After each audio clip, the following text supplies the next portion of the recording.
नमं विष्णुपदाय कृष्णपृष्ठाय भूतले श्रीमते भक्ति वेदांत स्वामिनिति नामिने।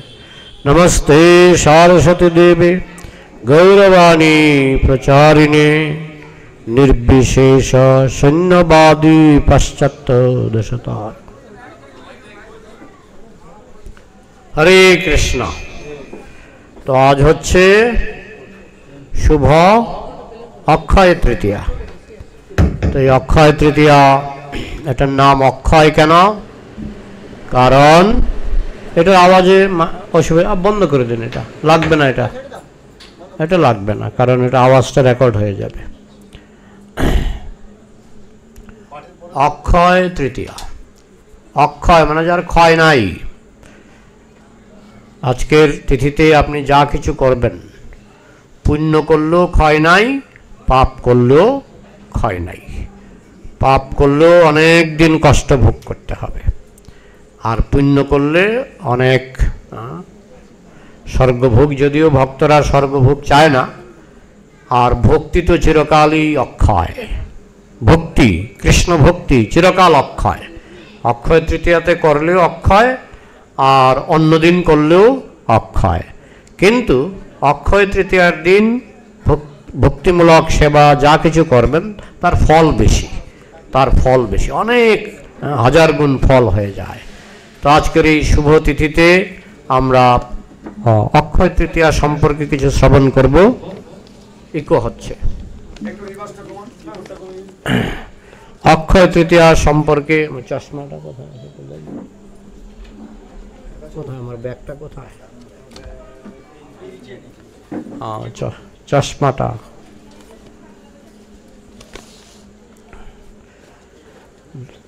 আমরা অক্ষয় তৃতীয়া সম্পর্কে একদম বাইরের এইটাতে, হ্যাঁ, এটার নিচে আরেকটা আছে।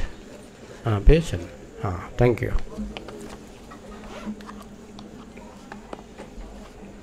আমরা অক্ষয় তৃতীয়ার মাহাত্ম্য শ্রবণ করব, প্লাস সঙ্গে সঙ্গে আমরা কিছু ভক্তি কথা, অক্ষয় তৃতীয়াকে কেন্দ্র করে আমরা কিছু কৃষ্ণ ভক্তির কথা শ্রবণ করব। তো আপনারা জানেন যে আমাদের সনাতন যে পঞ্জিকা, তাতে দু ধরনের বর্ষের হিসাব হয়। একটা হচ্ছে সৌরবৎসর, আর একটা হচ্ছে চান্দ্রবৎসর। সৌরবৎসর আর চান্দ্রবৎসর।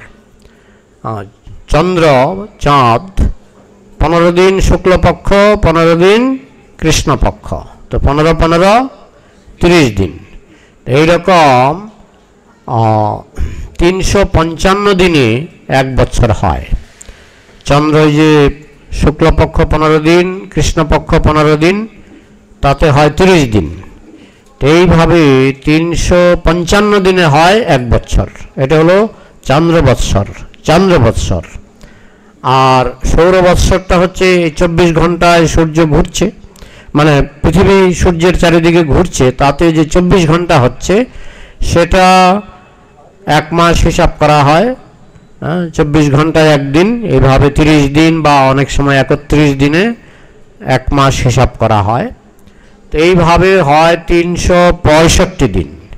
365 দিনে যে বছরটা, তার নাম সৌরবৎসর। তাহলে দুটো বৎসর, চান্দ্রবৎসর আর সৌরবৎসর। তার মধ্যে চান্দ্রবৎসর হচ্ছে 355 দিন, আর সৌরবৎসর হচ্ছে 365 দিন।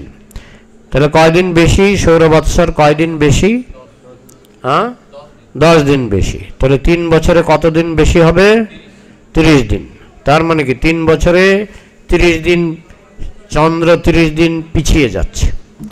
তাই এটা ব্যালেন্স করার জন্য ওই 30 দিনকে একটা বাড়তি মাস হিসেবে, অধিক মাস, সেটা বৈষ্ণবরা বলে পুরুষোত্তম মাস, আর যারা বৈষ্ণব নয় কর্মকাণ্ডীয় তারা বলে মলমাস।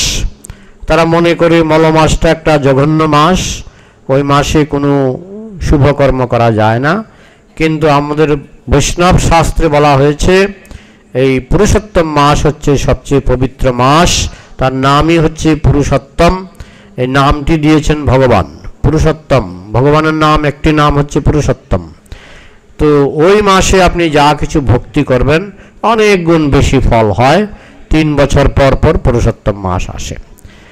আর এই অক্ষয় তৃতীয়া চান্দ্র মাসের শুক্লপক্ষের চান্দ্র মাসের যে আমাদের যেটা হিসাবে বৈশাখ মাস, এমনিতে বৈশাখ মাস খুব শুভ। বৈশাখ, মাঘ, কার্তিক এই 3টি মাস আর পুরুষোত্তম মাস এই 4টি মাস খুব শুভ। তো বৈশাখ মাস এমনিতেই শুভ, তার মধ্যে আবার শুক্লপক্ষের তৃতীয়া সেটা হচ্ছে অক্ষয় তৃতীয়া। তো এই অক্ষয় তৃতীয়া এগুলি সবই তো ভগবানের কন্ট্রোলে, কোনো কিছুই ভগবানের কন্ট্রোলের বাইরে নয়। মাস, তিথি সব কিছুই ভগবানের কন্ট্রোলে। যেমন একাদশী কৃষ্ণের অধীন, এবং একাদশী একজন দেবী। তো প্রত্যেক মাসের দেবতা আছে, দেবী আছে। প্রত্যেক মাসের যেমন আছে তিথিরও দেবদেবী আছে, বুঝলেন? তাহলে অক্ষয় তৃতীয়ারও নিশ্চয়ই একজন দায়িত্বে আছেন। তখন এই যে অক্ষয় তৃতীয়া এটা শুভ কেন, এই নিয়ে আমাদের পুরাণে অনেক বর্ণনা আছে। যেমন বলা হচ্ছে সত্যযুগ এবং ত্রেতা যুগ এই অক্ষয় তৃতীয়াতে শুরু হয়েছিল। সত্যযুগের শুভারম্ভ এবং ত্রেতা যুগের শুভারম্ভ এই দুটোই অক্ষয় তৃতীয়াতে হয়েছিল। কারণ সত্যযুগও জানেন আপনারা পুণ্যের আধিক্য, সেখানে পুণ্য বেশি। সবচেয়ে পুণ্য কম কলিযুগে। বলা হচ্ছে মোটামুটি 100 ভাগ পুণ্য ছিল সত্যযুগে। ত্রেতা যুগে হয়ে গেল 75 ভাগ পুণ্য আর 25 ভাগ পাপ। দ্বাপর যুগে হয়ে গেল 50% পুণ্য আর 50% পাপ। কলিযুগে 75% পাপ, 25% পুণ্য। তাও আবার কলিযুগের শুরুর দিকে, কলিযুগের শেষ দিকে পুণ্য জিরো হয়ে যাবে, বুঝেছেন? এখন আছে 75 ভাগ পাপ, 25 ভাগ পুণ্য। তো সবচেয়ে বেশি পুণ্য সত্যযুগে ছিল, 75 ভাগ পুণ্য ছিল ত্রেতা যুগে, তো সেটাও কম নয়। সেই জন্য ওই দুটো যুগ শুরু হয়েছিল কৃষ্ণের ইচ্ছায়। ওই সত্যযুগ এবং ত্রেতা যুগ শুরু হয়েছিল এই অক্ষয় তৃতীয়া তিথিতে। তার মানে খুবই শুভ তিথি। নাহলে ভগবান যুগের শুভারম্ভ, বিশেষ করে দুটো পুণ্যময় যুগের শুভারম্ভ করেছিলেন এই অক্ষয় তৃতীয়া তিথিতে। বলতে পারেন যে দুটো যুগ একই তিথিতে কি করে হয়, এটা অসম্ভব নয়। আপনার জন্ম তারিখ যদি হয় 1 জানুয়ারি, আপনার ছেলেরও জন্ম তারিখ হতে পারে 1 জানুয়ারি। অসম্ভব নয়, হতে পারে না? হতে পারে। আপনার জন্ম তারিখ হবে হয়তো 1960 সালের 1 জানুয়ারি, আর আপনার ছেলের জন্ম তারিখ হতে পারে 1990 সালের 1 জানুয়ারি। তো সেইভাবে সত্যযুগ এবং ত্রেতা যুগ দুটোই কিন্তু শুরু হয়েছিল অক্ষয় তৃতীয়া তিথিতে। এই তিথিতে ভগবান একটি বিশেষ শস্য উৎপাদন করেছিলেন। আমরা যে বিভিন্ন রকমের খাদ্য খাই, এগুলোরও ইতিহাস আছে। যেমন আমলকি সৃষ্টি হয়েছিল, ব্রহ্মার চোখের জল পড়েছিল অমৃত ভাণ্ডে। যখন কুম্ভ উঠেছিল না আমাদের ধন্বন্তরী, অমৃত কুম্ভ নিয়ে যখন সমুদ্র মন্থন থেকে উঠলেন, তো তখন কিভাবে ব্রহ্মার চোখের জল পড়েছিল অমৃত কুম্ভে, সেই চোখের জল থেকে জন্ম হলো আমলকি। যেহেতু অমৃত কুম্ভ থেকে জন্ম হয়েছে, আমলকির অনেক সুফলের কথা আমাদের শাস্ত্রে আছে। তো এইভাবে অক্ষয় তৃতীয়া তিথিতে ভগবান একটি বিশেষ শস্য সৃষ্টি করেছিলেন, খুবই পবিত্র এবং শুভ শস্য জব।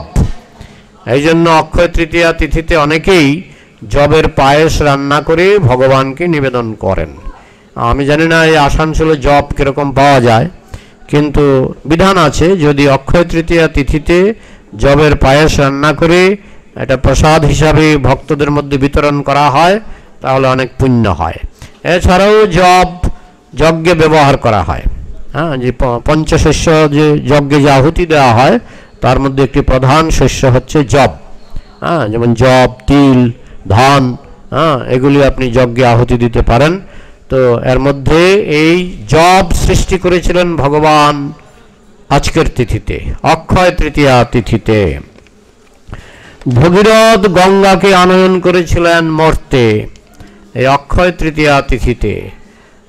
গঙ্গা আনয়নের চেষ্টা চলছিল এদের বংশ পরম্পরায়। মহারাজ দিলীপ গঙ্গা আনতে চেয়েছিলেন, পারেননি। এইভাবে ক্রমে ক্রমে তার 3 পুরুষ না কত পুরুষ চলে গেছে, গঙ্গা আনতে পারেননি। অবশেষে ভগীরথ তিনি গঙ্গা আনতে পেরেছিলেন। গঙ্গা হচ্ছে কারণ সমুদ্রের জলের একটি ফোঁটা, কারণ সমুদ্রের জলের একটি বিন্দু। যখন বামনদেব ত্রিবিক্রম রূপ গ্রহণ করেছিলেন, তার একটি পা, একটি চরণ ব্রহ্মাণ্ডের আবরণ ভেদ করে কারণ সমুদ্রকে একেবারে ব্রহ্মাণ্ডের আবরণ ফুটো করে দিয়েছিলেন। সেখান থেকে কারণ সমুদ্রের 1 ফোঁটা জল সেটা ব্রহ্মা তার কমণ্ডলুতে ধারণ করেছিলেন। সেই জল আকাশ মার্গে প্রথমে স্বর্গলোকে আসে, অদৃশ্য রূপে স্বর্গরূপে নেমে আসে। তারপরে সেই জল ভগীরথের সাধনার মাধ্যমে স্বর্গ থেকে মর্তে নেমে আসে এবং হিমালয়ে গঙ্গোত্রীতে এসে পতিত হয়। মহাদেব তার ব্যাগ ধারণ করেছিলেন, যাতে না হলে পৃথিবী ভেঙে টুকরা টুকরা হয়ে যেত। সেই ব্রহ্মলোক থেকে তার ব্যাগ শুরু হয়েছে। সেই ব্যাগ এসে যখন পৃথিবীতে পড়বে, তখন গঙ্গা বলেছেন যে আমার ব্যাগ পৃথিবী সহ্য করতে পারবে না। তখন ওই ভগীরথ মহাদেবকে সন্তুষ্ট করেছিলেন তপস্যা করে, এবং মহাদেব জানতেন যে এটি হচ্ছে কৃষ্ণের চরণজল, তাই মহাদেব সেটা তার মস্তকে ধারণ করেছিলেন। তো এই তিথিতে, অক্ষয় তৃতীয়া তিথিতে গঙ্গা এই মর্তে আবির্ভূত হয়েছিলেন, মর্তে এসে তিনি পতিত হয়েছিলেন এই অক্ষয় তৃতীয়া তিথিতে। আজকের থেকে পুরীতে জগন্নাথের যে রথ নির্মাণ আজকে থেকে শুরু। একটা বিশেষ শুভ তিথি অক্ষয় তৃতীয়া, যার জন্য প্রতি বছর যে রথ তৈরি হয় জগন্নাথ পুরীতে, সেটা অক্ষয় তৃতীয়া তিথিতেই শুরু হয়। আজকের তিথিতে পরশুরামের আবির্ভাব হয়েছিল। শুভ তিথি, সবাই চায় যে এই তিথিটাকে বেছে নিতে। এবং মহাভারতের রচনা আজকের তিথিতেই শুরু হয়েছিল। মহাভারত রচনা করেছিলেন, মুখে বলেছিলেন ব্যাসদেব, আর লিখেছিলেন গণেশ লিখেছিলেন। তো গণেশ ব্যাসদেবকে বলছিলেন যে আমি কিন্তু আমার কলম থামাতে পারবো না, যদি আমার কলম থামাতে হয় তাহলে আমি চলে যাব, আমি লিখব না। তখন ব্যাসদেব পড়ে গেলেন চিন্তায়, একজন লেখক না হলে আমি বলে যাব, কিন্তু লেখক যদি যোগ্য লেখক না থাকে তাহলে তো হবে না। আর গণেশ হচ্ছেন যোগ্য লেখক। শোনা যায় যে লিখতে লিখতে তার কলম ভেঙে গেছিল, আমি যে শুনেছি সাধু মুখে। তখন তিনি একটা দাঁত ভেঙে ওই দাঁত দিয়ে কলম বানিয়ে লিখেছিলেন। যাই হোক, তো এইভাবে গণেশ যখন বললেন যে আমি লেখা বন্ধ করতে পারবো না, যদি আপনি বলা বন্ধ করেন আমি চলে যাব। তখন ব্যাসদেব দেখলেন মহা মুশকিল। তখন ব্যাসদেব বললেন ঠিক আছে, আমারও একটা অনুরোধ আছে, আমার একটা শর্ত আছে। শর্তটা হলো যে অর্থ না বুঝে কিছু লিখতে পারবেন না, অর্থ না বুঝে কিছু লিখতে পারবেন না।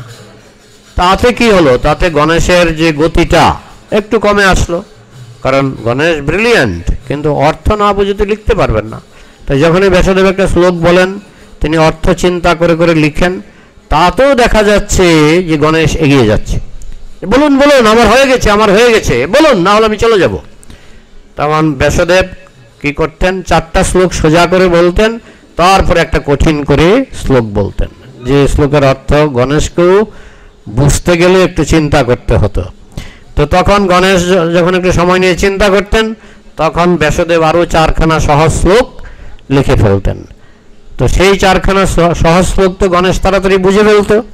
পরে আবার একটা কঠিন শ্লোক, দেখবেন মহাভারতে সহজ শ্লোক, তারপরে একটা কঠিন শ্লোক, সহজ শ্লোক, তারপরে একটা কঠিন শ্লোক, কতগুলি সহজ শ্লোক থাকে, তারপর একটা কঠিন শ্লোক। এটা গণেশকে কন্ট্রোল করার জন্য। তো যাই হোক, এই কাজটা শুরু হয়েছিল, মহাভারত রচনার কাজটা শুরু হয়েছিল আজকের এই শুভ অক্ষয় তৃতীয়া তিথিতে। এবং আমরা ভগবদ্গীতা মহাভারতে পাই। তাইলে এই অক্ষয় তৃতীয়া তিথিতেই মহাভারত শুরু হয়েছিল এবং আমাদের সবচেয়ে প্রিয় গ্রন্থ ভগবদ্গীতা এটা অক্ষয় তৃতীয়া তিথিতেই আমরা এই শুভ কাজটা গণেশ শুরু করেছিলেন। যুধিষ্ঠির মহারাজ যখন বনবাসে ছিলেন, বনবাসে থাকা তো চারটিখানি কথা নয়, কিন্তু ভক্ত যদি নরকেও থাকে ভগবান সেই নরকটাকে স্বর্গ বানিয়ে দেন। কৃষ্ণ ভক্ত কোনোদিন নরকে থাকে না। যেমন যুধিষ্ঠির মহারাজ ছিলেন বনবাসে, তাই না? আর দুর্যোধন ছিলেন রাজপ্রাসাদে। দুর্যোধন ঘুমাতেন সোনার পালঙ্কে আর যুধিষ্ঠির ঘুমাতেন গাছের তলায়, তাই না? তাই না? কিন্তু যুধিষ্ঠির তিনি অ্যাকচুয়ালি বনের মধ্যে তার মনে হতো আমি সোনার পালঙ্কে ঘুমিয়ে আছি, আর দুর্যোধনের মনে হতো আমি কাটার পালঙ্কে কাটার বিছানায় শুয়ে আছি। কিন্তু দুর্যোধন আসলে ঘুমাতেন সোনার খাটে, আর যুধিষ্ঠির হয়তো খড়কুটোর মধ্যে বিছানা করে ঘুমিয়ে পড়তেন। কিন্তু যুধিষ্ঠিরের মনে হতো আমি সোনার পালঙ্কে ঘুমাচ্ছি, আর দুর্যোধনের মনে হতো আমি কাটার পালঙ্কে ঘুমাচ্ছি। যদিও দুর্যোধন সোনার পালঙ্কেই ঘুমাচ্ছিলেন, কিন্তু পালঙ্কটা মেইন নয়, মেইন হচ্ছে আপনি ঘুমিয়ে কতটুকু শান্তি পাচ্ছেন। তো সেই শান্তিটা দুর্যোধনের ছিল না, কারণ সারা রাত তিনি সাপের মতো ফুসফুস করতেন, তার ঘুম হতো না। কিভাবে পাণ্ডবদেরকে হত্যা করব এই চিন্তায় তার ঘুম হতো না। এই জন্য সোনার পালঙ্কে ঘুমিয়েও তার শান্তি ছিল না, আর যুধিষ্ঠির ওই বনের মধ্যে শুয়েও তার মহাশান্তি। তাই যুধিষ্ঠির ঘুমাতেন সোনার পালঙ্কে, মানে মানসিকভাবে আধ্যাত্মিকভাবে তিনি ঘুমাতেন সোনার পালঙ্কে। তো যাই হোক, তো ভক্ত যদি যমলোকেও যায় ভগবান সেই যমলোকটাকে স্বর্গ বানিয়ে দেবে। প্রমাণ বলি মহারাজ তাকে ভগবান বামনদেব কোথায় পাঠিয়েছিলেন? নরকে পাঠিয়েছিলেন। সুতল এটা নিম্নলোক, অতল বিতল তলাতল সুতল এগুলি নিম্নলোক। নিম্নলোক নরকের মতো জঘন্য, যেখানে মলমূত্রের সাগর, কফের সাগর, মরা মানুষের সাগর, ওইসব যেখানে। কিন্তু ভগবান তার কৃপা দৃষ্টি দিয়ে সুতল লোককে বানিয়ে দিলেন স্বর্গের থেকেও সুন্দর, স্বর্গের থেকেও সুন্দর। তাহলে ভক্ত যদি নরকেও থাকে ভগবান সেটাকে, সেই স্থানটাকে স্বর্গের থেকেও সুন্দর করে দেন। তাই ভক্তের জীবনে নরক বলে কিছু নাই। ভক্ত যেখানেই যাবে দুঃখ কষ্ট বনবাস সব কিছুই তার কাছে আনন্দময়। যত দেখো বৈষ্ণবেরও ব্যবহার দুঃখ, নিশ্চয়ই জানিও সেই পরানন্দ সুখ। বিষয় মদান্দ সব কিছুই না জানে, বিদ্যামদে ধনমদে বৈষ্ণব না চিনে। যেন বৈষ্ণব চেনা খুব কঠিন। অনেকে বলে বৈষ্ণব দেখো কষ্ট পাচ্ছে, কিন্তু তার কোনো কষ্ট নাই। বৈষ্ণব চিরকাল, সত্যিকারের বৈষ্ণব চিরকাল আনন্দে থাকে।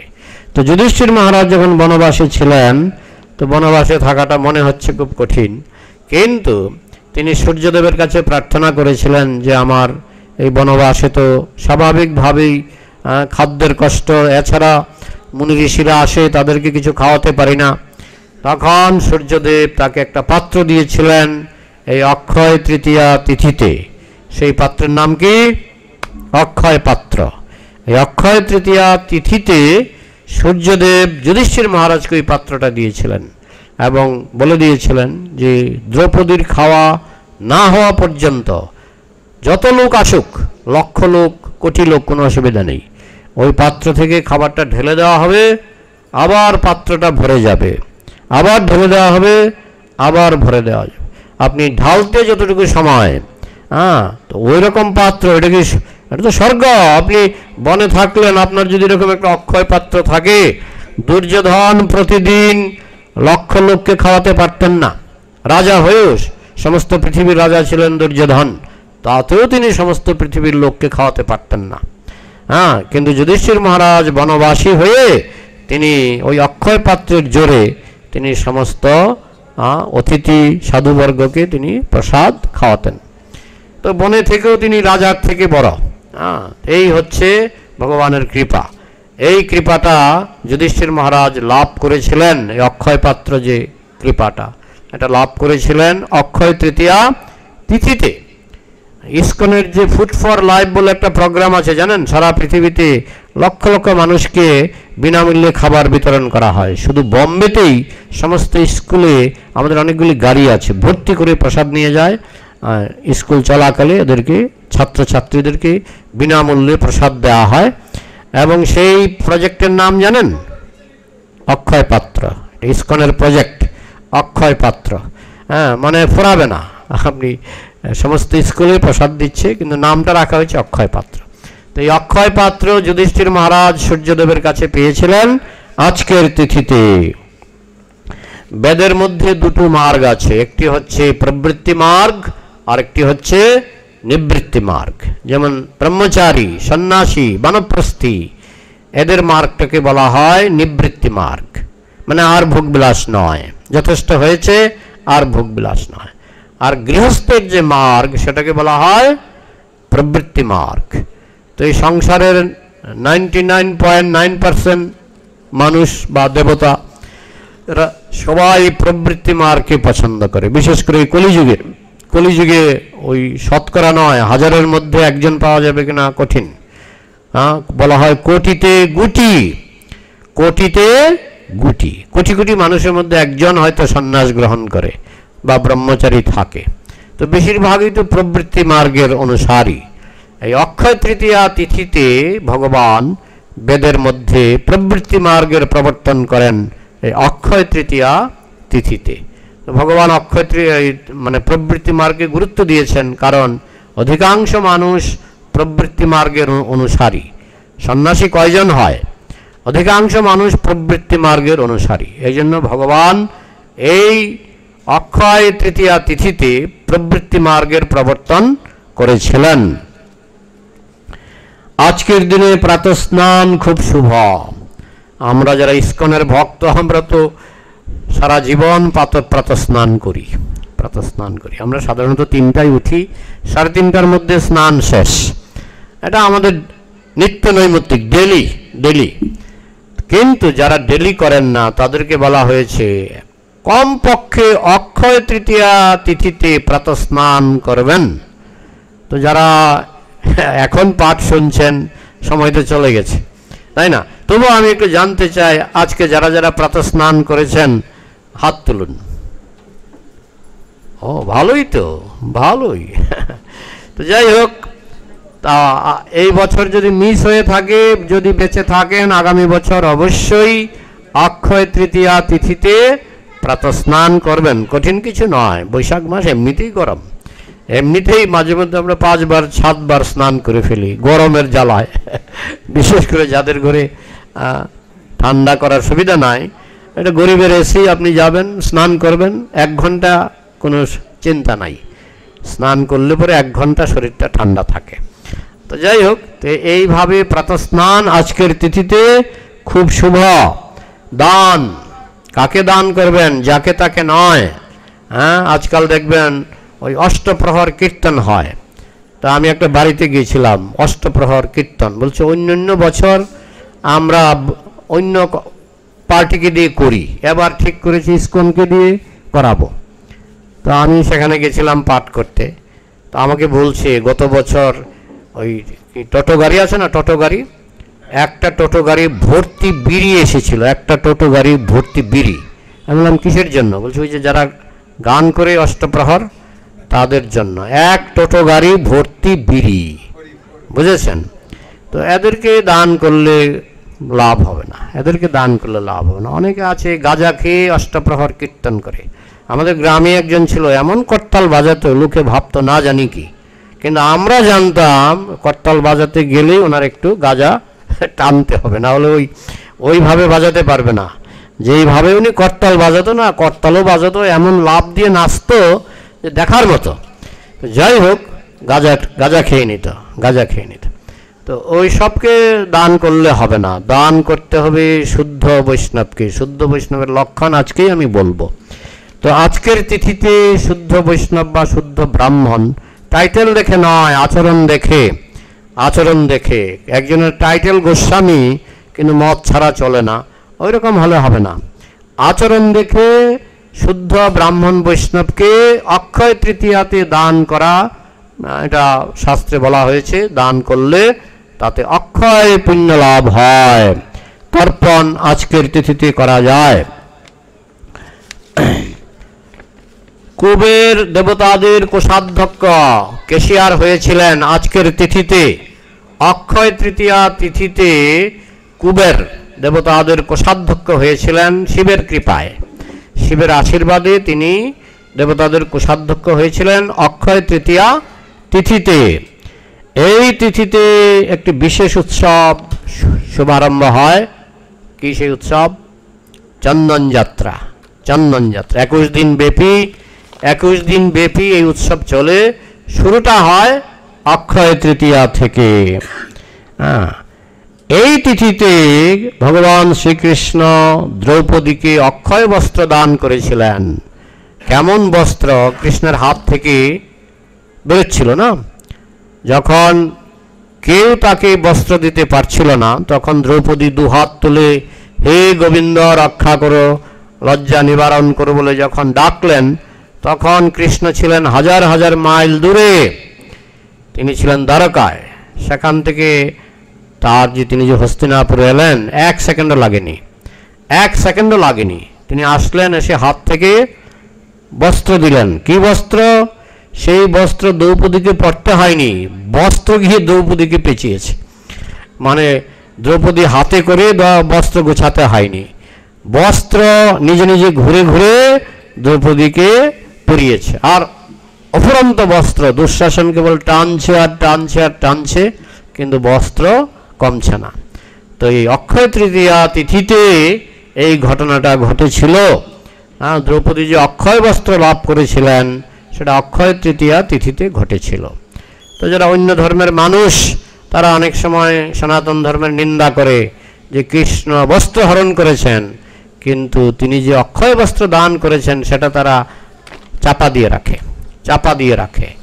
কৃষ্ণ যে অক্ষয় বস্ত্র দান করেছেন তারা সেটা বলতে চায় না। এটা কৃষ্ণ বিদ্বেষী, যারে দেখতে নারী তার চলন বাঁকা। তবে কৃষ্ণ যে গোপীদের বস্ত্র হরণ করেছেন সেই নিয়েও আমাদের আলোচনা আছে, আমাদের ভিডিও আছে ইউটিউবে, যেখানে আমরা ব্যাখ্যা করার চেষ্টা করেছি যে বস্ত্র হরণটাও পবিত্র, পরম পবিত্র। বুঝতে গেলে সেই ভিডিওটা আপনারা একটু দেখবেন, তাহলে বুঝতে পারবেন কৃষ্ণের কাছে বস্ত্র হরণ আর বস্ত্র দান দুটো একই জিনিস, কোনো অসুবিধা নেই। ভগবান তো এমনিতেই সর্বদ্রষ্টা, সর্বদ্রষ্টা মানে সব দেখেন, এমনিতেই সব দেখেন। আপনি যদি বাথরুমে গিয়ে স্নান করেন, ভগবান দেখেন, কেউ না দেখলেও ভগবান দেখেন। আপনি যে কাপড় পরে আছেন, কিন্তু আপনার উলঙ্গ দেহ কিন্তু ভগবান দেখেন, এখনো দেখেন, দেখতে পারেন, কারণ তার নামই হচ্ছে সর্বদ্রষ্টা। তো সর্বদ্রষ্টার কাছে বস্ত্র পরা আর বস্ত্র না পরা সমান। যাই হোক, তো সেই সব লীলা আমরা বর্ণনা করেছি, কিন্তু তিনি শুধু বস্ত্র হরণ করেননি, তিনি বস্ত্র দান করেছেন। অক্ষয় তৃতীয়া তিথিতে তিনি দ্রৌপদীকে বস্ত্র দান করেছিলেন। এই অক্ষয় তৃতীয়া তিথিতে সুদামা বিপ্র তিনি তার দারিদ্র থেকে মুক্তি পেয়েছিলেন। আপনারা জানেন সুদামা বিপ্র প্রতিদিন ভিক্ষা করে তার সংসার যাত্রা নির্বাহ করতেন, কিন্তু অক্ষয় তৃতীয়া তিথিতে কৃষ্ণের আশীর্বাদে তিনি তার যে এলাকা ছিল, তার যে গ্রাম ছিল, তিনি সেই এলাকাতে ভগবান তাকে রাজবাড়ি বানিয়ে দিলেন এবং তাকে ওই এলাকার রাজা বানিয়ে দিলেন। সেই ঘটনাটা ঘটেছিল অক্ষয় তৃতীয়া তিথিতে। তারপরে যে 4খানা ধাম, বিশেষ করে 4খানা ধাম নিয়ে তো আমরা 4খানা ধামের নাম বিভিন্ন জায়গায় আছে, রামেশ্বরে সব জানি, কিন্তু এইখানে সেই 4 ধামের কথা বলা হচ্ছে না, যে ধামগুলি হিমালয়ের মধ্যে আছে, যেগুলি 6 মাস বন্ধ থাকে। কারণ শীতের সময় 6 মাস বন্ধ থাকে যে ধামগুলি, যেমন বদ্রীনাথ, কেদারনাথ, এগুলি শীতের সময় বন্ধ থাকে। যমুনোত্রী, গঙ্গোত্রী শীতের সময় 6 মাস বন্ধ থাকে। তো সেই ধামগুলি অক্ষয় তৃতীয়া তিথিতে সেই ধামগুলি দরজা খোলা হয়। 6 মাস আগে একটা ঘিয়ের প্রদীপ জ্বালানো হয়, সেই প্রদীপটা একটানা 6 মাস জ্বলে। এই 4টা মন্দিরে একটানা 6 মাস চলে। আজকের তিথিতে এই মন্দিরগুলি, আজকে আমি ইউটিউবে দেখলাম যে মন্দিরে ভিড় হয়ে গেছে দরজা খোলার সময়, কারণ ওই 6 মাস পরে মন্দির খোলা হচ্ছে এবং মন্দির খুলেই দেখে যে প্রদীপটা জ্বলছে। তার মানে 6 মাস আগে যে প্রদীপ জ্বালানো হয়েছিল সেটা এখনো জ্বলছে। তো এইভাবে অক্ষয় তৃতীয়া তিথিতে এই শীতপ্রধান যে এলাকার মন্দিরগুলি, যমুনোত্রী, গঙ্গোত্রী, কেদারনাথ, বদ্রীনাথ, এই 4টা মন্দিরের দরজা আজকে খোলা হয়েছে অক্ষয় তৃতীয়া তিথিতে। তারপরে অন্নপূর্ণা দেবী শিবকে অন্নদান করেছিলেন অক্ষয় তৃতীয়া তিথিতে। শিব বেকায়দায় পরে ভিক্ষায় বেরিয়েছিলেন, লীলা, তিনি ভিক্ষা করছিলেন, প্রথম ভিক্ষা দিয়েছিলেন অন্নপূর্ণা দেবী। তো এটা অক্ষয় তৃতীয়া তিথিতে হয়েছিল। তারপরে আজকের তিথিতে প্রচুর পরিমাণে হরিনাম, বৈষ্ণব সেবা। এখানে আমি দেখলাম আসানসোলের মানুষেরা এটা জানে, কারণ আজকে আমি এই সকাল থেকে শুরু হয়েছে, আমি কিন্তু একটার পর একটা অনুষ্ঠানে যাচ্ছি। মনে হয় 4-5টা হয়ে গেছে অনুষ্ঠান। আমি ঘুরে বেড়াচ্ছি আসানসোলে। এবার মন্দিরে 2টো অনুষ্ঠান আমরা করলাম, সকালে এবং দুপুরে 2টো অনুষ্ঠান মন্দিরেও হয়েছে। তো এইভাবে অক্ষয় তৃতীয়া তিথিতে বৈষ্ণব সেবা, তর্পণ, এইসব যে পুণ্যকর্মগুলি আছে, বিশেষ করে ভক্তিমূলক সেবা, বেশি করে নাম জপ, হরে কৃষ্ণ কৃষ্ণ কৃষ্ণ হরে হরে, হরে রাম রাম রাম হরে হরে, বেশি করে নাম জপ করলে তার ফল নেহা বিক্রম নাশ অস্তি প্রত্যবায় ন বিদ্যতে স্বল্পমপ্যস্য ধর্মস্য ত্রায়তে মহত ভয়াত। মহাভয় থেকে উদ্ধার পাবেন অন্যদিন করলেও, তবে আজকের দিনে করলে আপনার বড় একটা জমা হবে, খুব বড় জমা, যেই জমাটা আপনাকে মহাভয় থেকে উদ্ধার করবে। তো আজকের তিথিতে আপনারা যারা বুদ্ধিমান তারা আজকের তিথি থেকে ভক্তি জীবন শুরু করুন, তাহলে সেই ভক্তি অক্ষয় হয়ে থাকবে। আপনারা জপ করবেন প্রতিদিন। এবং বলা হচ্ছে আরও কিছু মাহাত্ম্য আছে। ভগবান শ্রীকৃষ্ণ বৃন্দাবনে মানসী গঙ্গায় যে নৌকা বিহার করেছিলেন গোপবালক এবং গোপীদের সঙ্গে, সেটা অক্ষয় তৃতীয়াতে। আপনারা বৃন্দাবনের মানসী গঙ্গায় কয়জন গেছেন? হাত তুলুন। ওই আছে পেছনে 2-1জন। গেছেন তো মানসী গঙ্গা?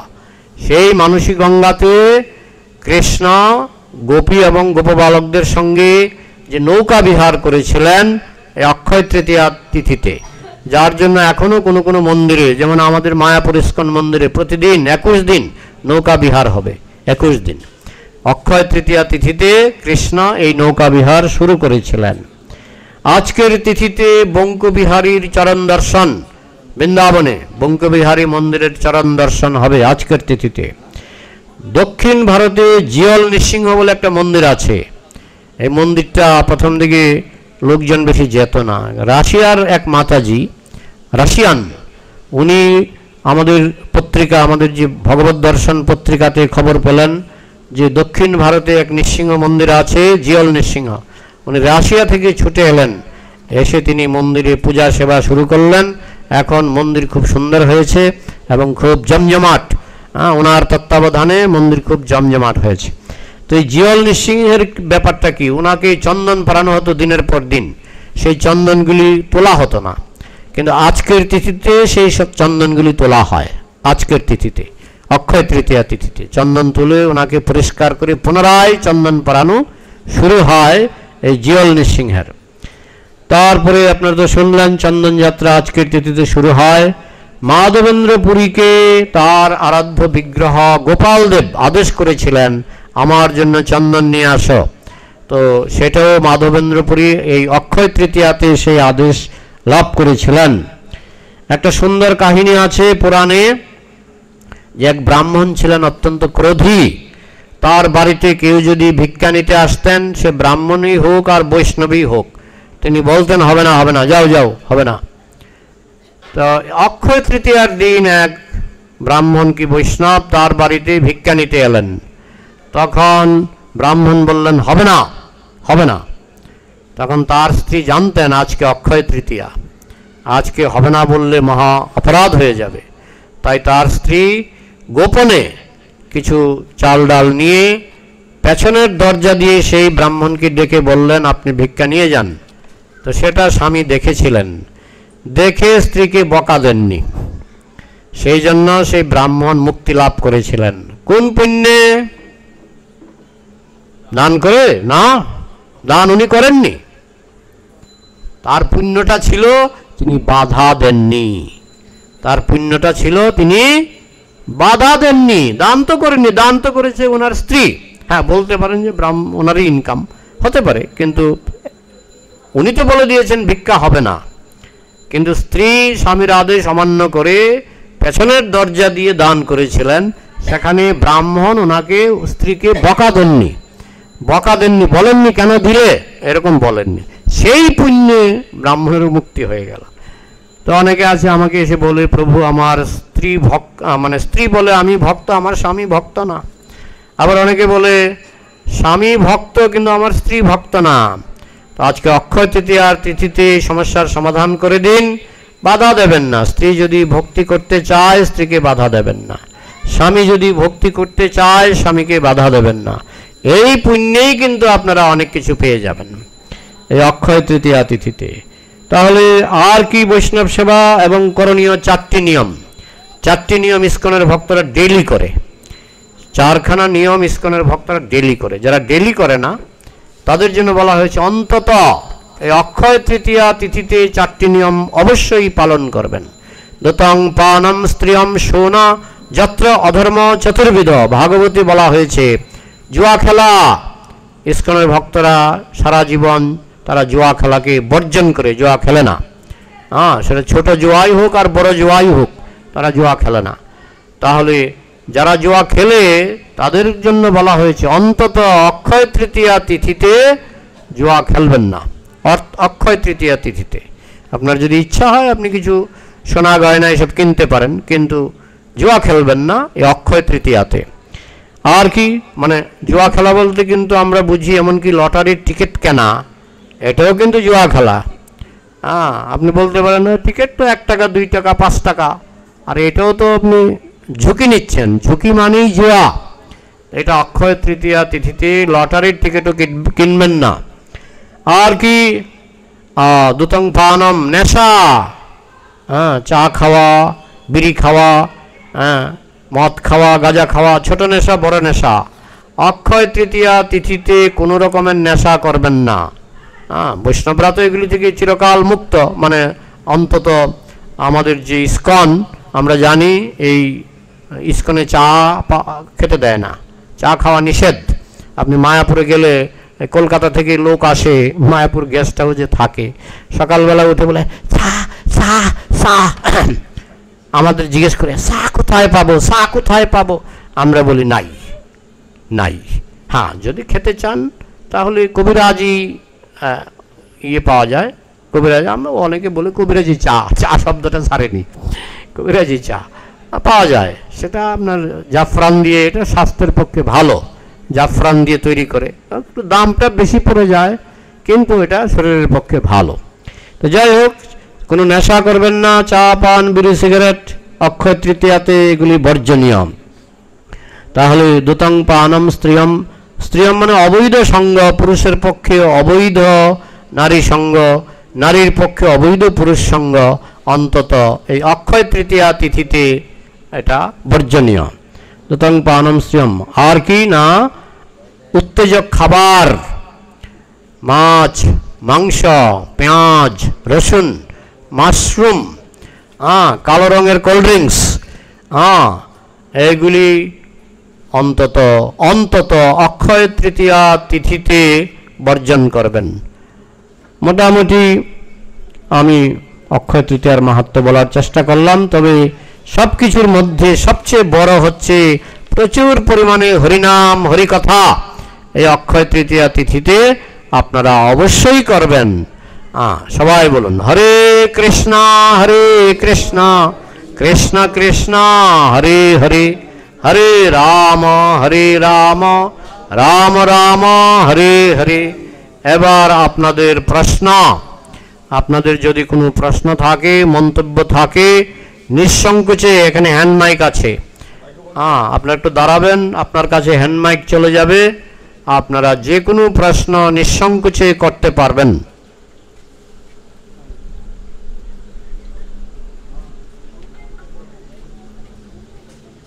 এখানে যিনি প্রথম প্রশ্ন করবেন, প্রথম প্রশ্ন করলে দেখবেন প্রশ্ন থাকে তো হ্যান্ড রেজ করবেন, আমি মাইক্রোফোন নিয়ে যাব আপনাদের কাছে। তা প্রভু আপনি বলেছিলেন যে শুদ্ধ বৈষ্ণবের লক্ষণ বলবেন। এই যে চারটা নিয়ম আর 16 মালা জপ, এই করলে আপনি শুদ্ধ বৈষ্ণব, কোনো অস্পষ্টতা নাই। 4খানা নিয়ম আর 16 মালা জপ করলে বাকি গুণগুলি, এমনিতে শুদ্ধ বৈষ্ণবের 26টা লক্ষণ আছে, তবে যারা 4টা নিয়ম পালন করবে, 16 মালা জপ করবে, কান টানলে যেমন মাথা আসে, বাকি গুণ অটোমেটিক আপনার মধ্যে জাগ্রত হবে। বুঝেছেন? হরিকথা শুনবেন, দেখবেন অটোমেটিক বাকি গুণগুলি আসতে শুরু করবে। ঠিক আছে? আর কারো কিছু প্রশ্ন? হরিবল মাতাজিরা বলতে পারেন, বললে হাত তুলুন, ভয়েরও কারণ নেই, লজ্জারও কারণ নেই, আপনারা নিঃসংকোচে প্রশ্ন করবেন, দেখবেন একজন শুরু করলে আরেকজন উৎসাহ পাবে। আমি দেখেছি কোনো কোনো অনুষ্ঠানে প্রশ্ন করে না, একজন শুরু করেছে তারপর 10 জন। তো আপনারা করুন, একজন সাহস দিন, দেখবেন আস্তে আস্তে সবাই প্রশ্ন করবে। অক্ষয় তৃতীয়াতে প্রশ্ন করলেও পুণ্য, প্রশ্ন করলেও অক্ষয় পুণ্য। আন্তরিক প্রশ্ন আপনার মনের মধ্যে আছে, আন্তরিক প্রশ্ন আপনারা করতে পারেন।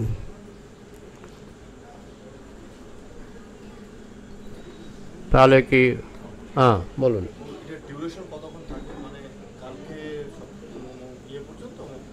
অক্ষয় তৃতীয়া আজকে সারাদিনই, তবে প্রধান যে অক্ষয় তৃতীয়ার যে মেইন সময়টা ছিল 11টা পর্যন্ত, সকাল থেকে 11টা পর্যন্ত অক্ষয় তৃতীয়ার মানে একেবারে প্রবল সময়, তারপরে সারাদিনই অক্ষয় তৃতীয়া আছে আজকে। এটা আমি দেখিনি, তবে আজকে তো সারাদিনই আছে। আর কোনো প্রশ্ন?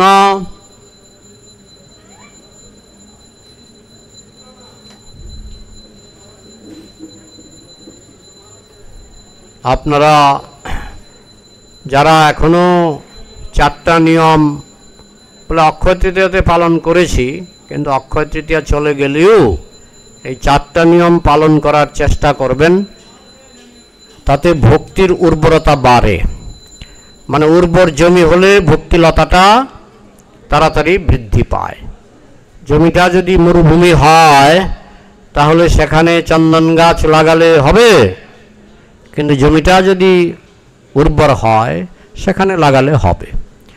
তো ভক্তিলতা এটাকে যদি আপনারা খুব তাড়াতাড়ি গোলকে পৌঁছে দিতে চান, ভক্তিলতাটা বাড়তে বাড়তে গোলকে যায়, তো সেটাকে যদি গোলকে পৌঁছে দিতে চান তাহলে উর্বর জমি দরকার, হৃদয়টাকে উর্বর করতে হবে। 4খানা নিয়ম যেটা আমি ভাগবত থেকে বললাম, এটা আমার কল্পনা নয়, ভাগবতে লেখা আছে 4খানা নিয়ম। বলছে যারা ধার্মিক লোক, বিশেষত ধর্মশীল রাজা লোকপতির গুরু যারা ধার্মিক লোক, তারা যেন এই 4খানা নিয়ম অবশ্যই পালন করে, তাতে ভক্তি বৃদ্ধি পাবে।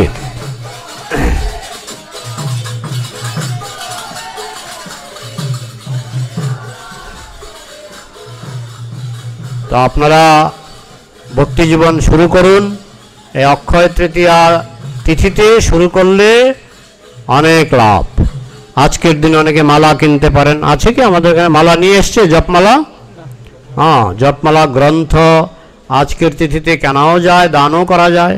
আজকে আমাদের মন্দিরে অনেকে গীতা দান করেছে, গীতা দান অনেকে। আজকে আপনি বুকিংও করতে পারেন যে আমি গীতা দান করব, আপনি বলতে পারেন, আপনার জন্য তাহলে মন্দিরে আলাদা করে গীতা রাখা হবে। তো এইভাবে গীতা দান, তারপরে নিজেও গীতা নিয়ে যেতে পারেন, বলে আমার বাড়িতে গীতা আছে, কিন্তু ইসকনের গীতা আছে কিনা? ইসকনের গীতা না পড়লে, আমি তো আগেও অনেক গীতা পড়েছি, আগামাতা কিছু বুঝতাম না, কিন্তু ইসকনের গীতা পড়ে আমি কম বেশি গীতার সম্পর্কে আমার কিছুটা আইডিয়া হয়েছে। তো আপনাদেরকে অনুরোধ করব, ইসকনের গীতার নাম জানেন?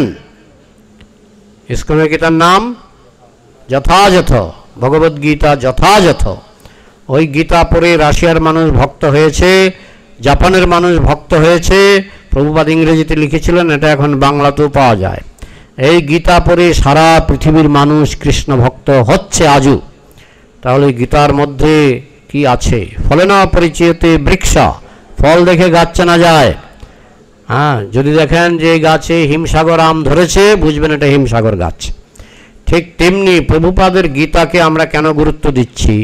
কারণ এই গীতা পড়ে পৃথিবীর সমস্ত দেশের মানুষ বৈষ্ণব হচ্ছে, এবং তার চাক্ষুষ প্রমাণ মায়াপুরে, আপনাদের থেকে খুব একটা দূরে নয়, 4-5 ঘন্টার জার্নি। সেখানে গেলে দেখবেন রাশিয়ার ভক্ত, আমেরিকার ভক্ত, চীনের ভক্ত, আফ্রিকার ভক্ত, সারা পৃথিবীর ভক্ত মায়াপুরে থাকে। কোন গীতা পড়ে? ভগবদ্গীতা যথাযথ। যাদের ঘরে নাই, হ্যাঁ, মানুষ কি করে আজকাল, হ্যাঁ, নামে মাত্র ধর্ম। বাজার থেকে একটা ছোট্ট পকেট গীতা কিনে নিয়ে আসে, এনে এটাকে লাল কাপড় দিয়ে ভালো করে জড়ায়, জড়িয়ে এটাকে আসনের কোনায় ফেলে রেখে দেয়।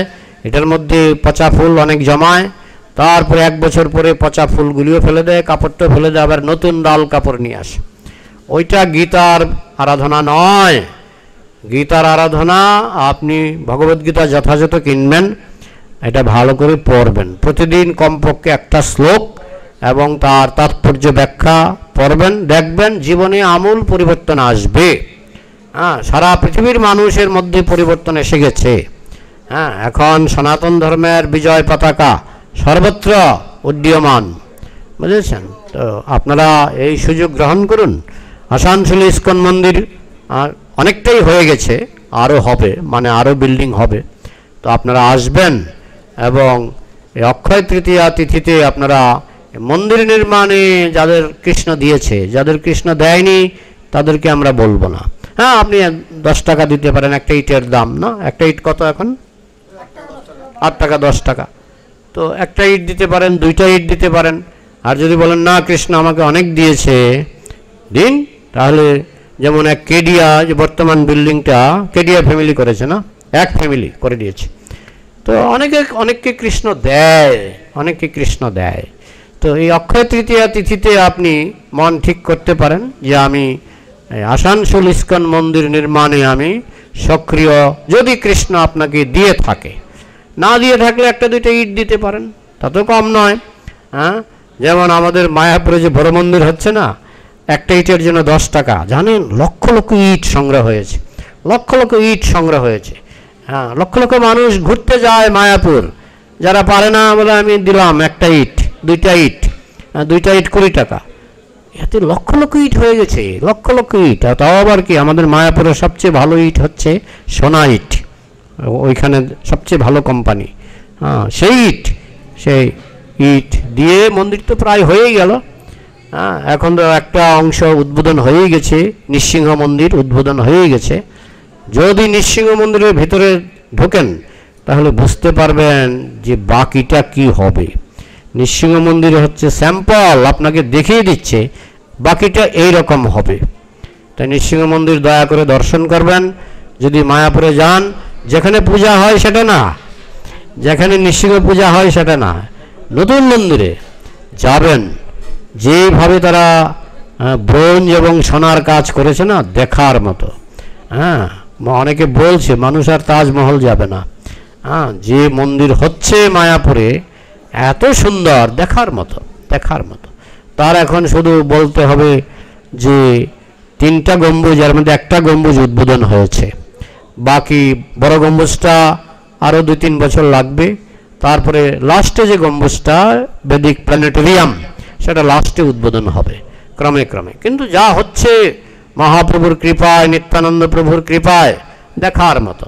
সেখানে যেমন এক ফ্যামিলি ম্যাক্সিমাম ডোনেশন করেছে, ফোর্ড কোম্পানির মালিক, একটা ফ্যামিলি ফোর্ড কোম্পানির মালিক প্রভুপাদের কাছ থেকে দীক্ষা নিয়েছেন, তার নাম এখন অম্বরীশ প্রভু, তিনি ম্যাক্সিমাম ডোনেশনটা দিয়েছেন। আর সবাই দিচ্ছে, কেউ 10 টাকা, কেউ 5 টাকা, কেউ লক্ষ টাকা, কেউ কোটি টাকা দিচ্ছে। হ্যাঁ, না হলে এত বড় মন্দির প্রায় 700 কোটির বেশি টাকা এখনই খরচ হয়ে গেছে। 700 কোটির বেশি টাকা এখনই খরচ হয়ে গেছে। তো দেখার মতো মন্দির, এবং এই মন্দির থেকে সমস্ত বিশ্বে মহাপ্রভুর যে হরিনামের যে সমুদ্র, সেটা চারিদিকে প্লাবিত হবে। হ্যাঁ, এখন হচ্ছে সুবর্ণ যুগ। হ্যাঁ, অন্যান্য ধর্মগুলি উপনদীর মতো বৈষ্ণব ধর্মের সমুদ্রে মিলিত হবে। এটা ভক্তিবিনোদ ঠাকুরের কথা। ভক্তিবিনোদ ঠাকুর বলেছেন, অন্যান্য ধর্মগুলি উপনদীর মতো বৈষ্ণব ধর্মের মহাসমুদ্রে মিলিত হবে। আগামী 10,000 বছরে এটা হবে। বলুন, আর কোনো প্রশ্ন বা মন্তব্য আছে কিনা? নেই, তাহলে রাখছি প্রভু। হরি বল। হরি বল। তো আজ আমরা পরম পূজ্য